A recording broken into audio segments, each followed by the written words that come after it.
The invitation. Sophie never liked surprises, and yet an elegant cream-colored envelope sat on her kitchen table, waiting to be opened. It had arrived that morning, slipped through her mail slot without warning. The handwriting was unfamiliar, sharp, deliberate letters that spelled out her name. She hesitated before picking it up. Invitations were rarely a good thing. They required smiling, small talk, and pretending to be interested in people's lives. Sophie preferred her books, her walks through the quiet park, and her evening tea. But curiosity won. She slid her finger under the seal and pulled out the card inside. You are invited to an evening at the Langley estate. Saturday, 8 p.m. No explanation, no sender's name. Just a place and time. Sophie frowned. Langley estate belonged to the Carmichaels, a wealthy family that rarely mixed with people like her.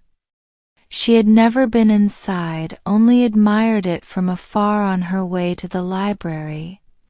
It was the kind of house where decisions were made, where the air smelled of old money and secrets. She should ignore it. Throw it away. But the invitation lingered in her thoughts all day. By evening she had convinced herself there was no harm in going. If nothing else, she would satisfy her curiosity. On Saturday she dressed simply, nothing too formal but respectable enough for whatever strange event this was. The taxi ride to Langley estate was quiet, the driver giving her a quick glance in the mirror, as if wondering what business she had in a place like that. The mansion stood tall against the darkening sky, its windows glowing with soft golden light. A butler greeted her at the door, his expression unreadable as he took her coat and led her inside. The guests were already gathered in the grand hall, sipping wine and speaking in hushed voices. Sophie recognized a few faces, businessmen, artists, writers. But no one seemed to know why they were there. A woman with striking blue eyes approached her, offering a polite smile. You came, she said. Sophie blinked. The woman knew her. But from where? Before she could ask, a deep voice rang through the room. Ladies and gentlemen, thank you for accepting our invitation. Sophie turned toward the source. A man stood at the top of the staircase, looking down at them all. His presence was commanding, his gaze sharp. We have gathered you here for a reason, he continued. Tonight, you will witness something that will change everything you know. A shiver ran down Sophie's spine. She should have never opened that envelope. Sophie's fingers tightened around the wine glass she hadn't yet sipped from. The man at the top of the stairs scanned the room, his sharp eyes settling on each guest as if measuring their worth. His presence was magnetic, and yet something about him unsettled her. The room had fallen into silence, all attention on him. I imagine you have questions, he said, his voice smooth, practiced. Why you are here. Why you were chosen. Sophie swallowed. Chosen? She had assumed this was some extravagant party, a social game played by the rich and bored. But now, something about the way he spoke made her feel like a pawn in something larger. The blue-eyed woman from earlier stepped closer, lowering her voice. You should leave. Sophie's pulse quickened. Why? The woman glanced around, as if making sure no one was listening. Because once this begins, there's no turning back. Sophie's mind raced. The room, the guests, the invitation, it all felt carefully planned. But by whom? And for what? The man continued speaking. Tonight you are not merely guests. You are participants.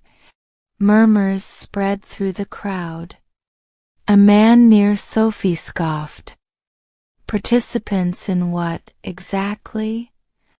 The host smiled as if he had been waiting for the question. An experiment. The murmurs turned into voices of protest, uncertainty. Sophie took a step back, her instincts screaming that she shouldn't be here. The butler quietly shut the grand double doors. Locked. Panic crawled up her throat. "This is ridiculous," someone said. "You can't keep us here." The host merely raised a hand, silencing the room with effortless control. "You are free to leave at any time," he said. "But I would advise against it." Sophie's breath came unevenly. This was not just a party. This was a trap. And she had walked right into it. Sophie's heart pounded as she scanned the room. The locked doors. The expectant faces. The host's calm, calculating gaze. An experiment. The word echoed in her mind like a warning. The blue-eyed woman hadn't moved from her side. Her presence was both a comfort and a threat. She knew something, but how much? And why was she still here if she wanted Sophie to leave? A waiter passed, offering a tray of wine glasses. Sophie noticed his hands were steady, his expression blank. Too blank. He was part of this. The host stepped down the staircase, slow, deliberate. "I understand your hesitation. But trust me, this will be worth your time." No one spoke. Sophie noticed some guests shifting uncomfortably. Others seemed intrigued. The host reached the center of the room and gestured toward a long dining table, its surface covered in small velvet boxes. Each box was identical, black with a single golden clasp. One by one, the guests were called forward. Sophie watched as they hesitated before opening their boxes. Some gasped. Others frowned. A few turned pale. She caught glimpses of what was inside: letters, photographs, small trinkets, personal items, things they should not have been able to find. Her name was called. She froze. The blue-eyed woman exhaled, almost as if she had been holding her breath. Sophie forced herself to step forward. Her fingers brushed over the velvet, cold under her touch. Slowly she unlatched the clasp and lifted the lid. Inside was a single photograph. Her apartment. Taken from outside her window. Her stomach dropped. Someone had been watching her. She looked up, meeting the host's gaze. He tilted his head, amused. "Fascinating, isn't it? How much we already know about you." Sophie's fingers clenched around the edges of the box.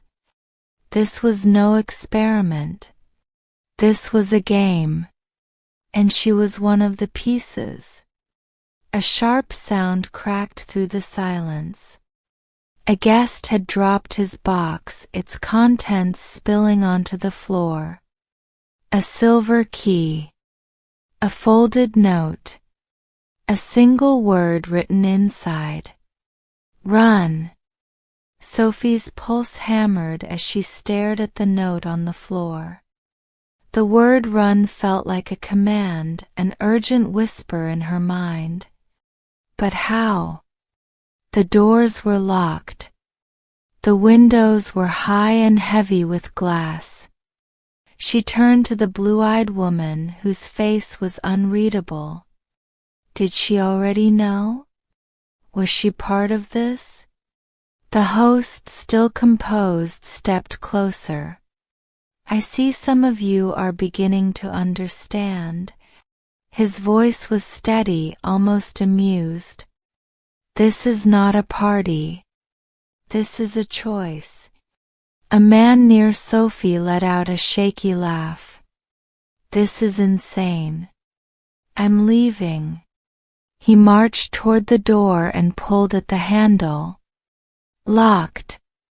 The host sighed. I warned you. A soft click. A hidden door opened in the far wall. A second butler emerged carrying something small and metallic. He placed it on the table, another box, but this one was different. It had no clasp. No keyhole. Just a timer. Sophie's breath caught. 5 minutes. A ripple of panic moved through the guests. This is how it works, the host said, gesturing to the boxes they had already opened. Each of you has a secret.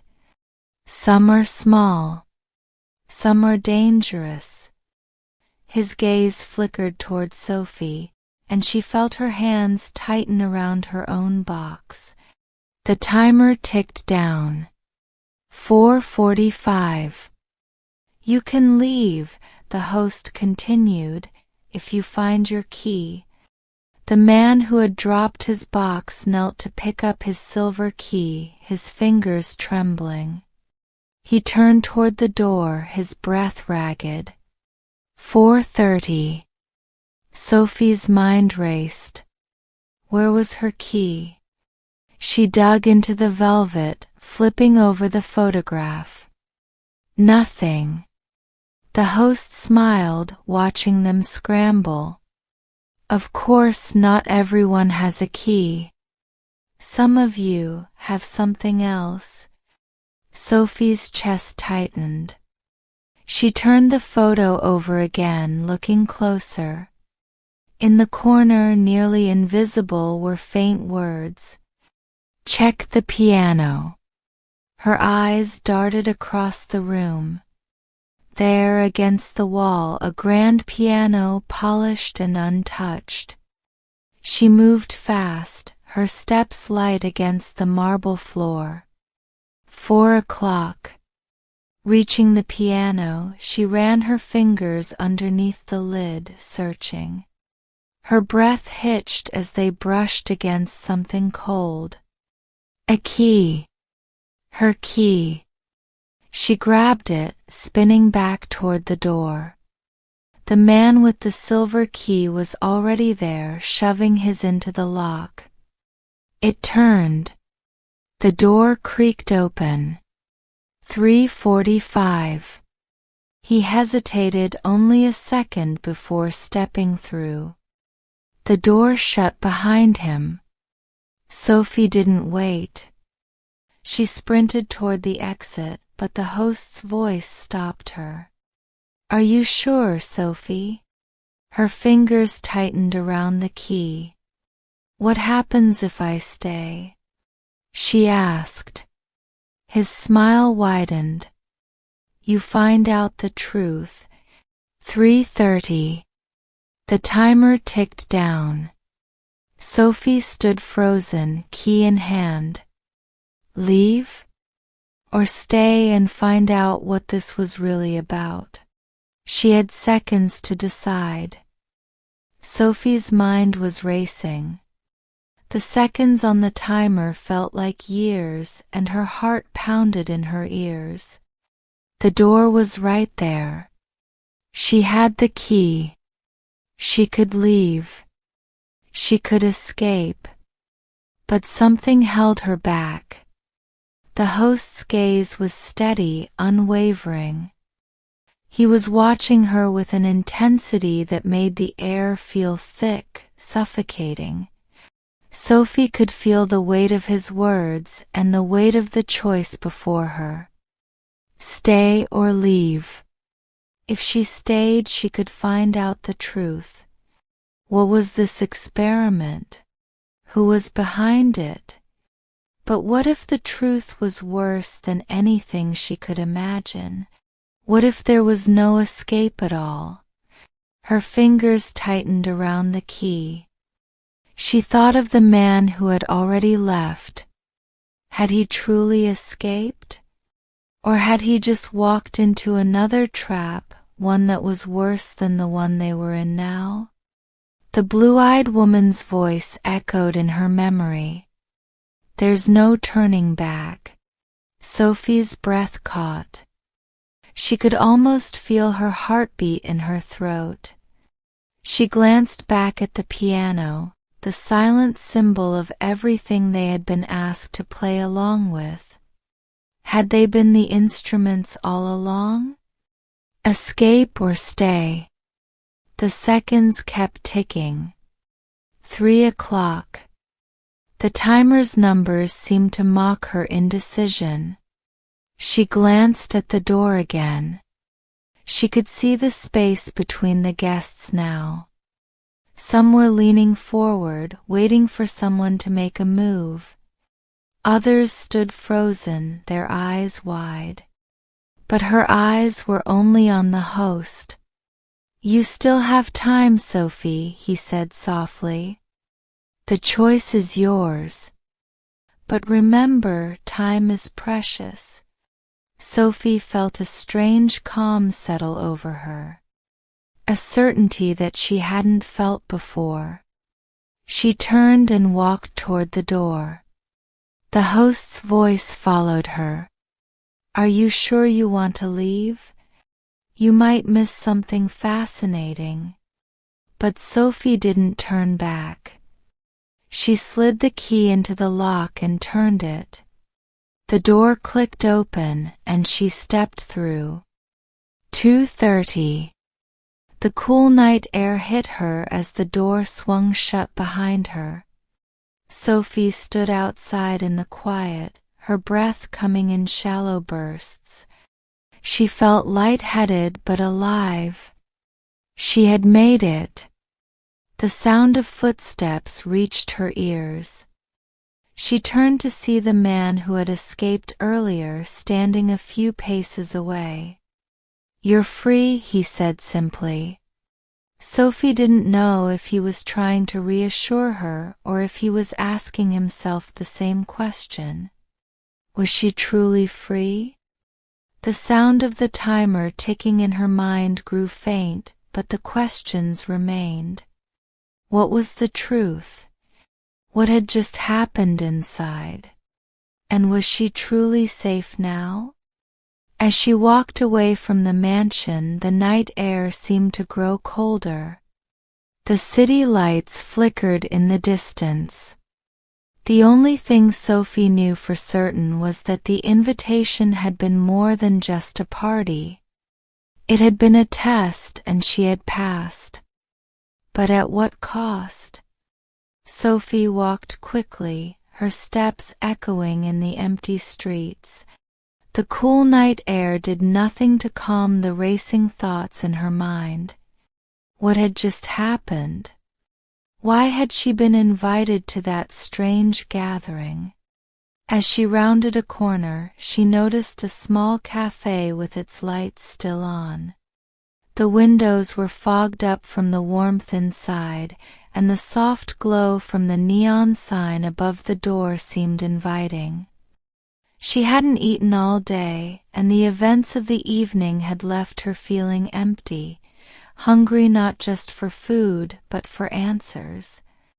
She stepped inside, and the warmth immediately enveloped her. The cafe was almost empty, save for a man in the corner, hunched over a cup of coffee, scribbling in a notebook. The place had a quiet, almost forgotten feel, the kind of place people visited when they didn't want to be found.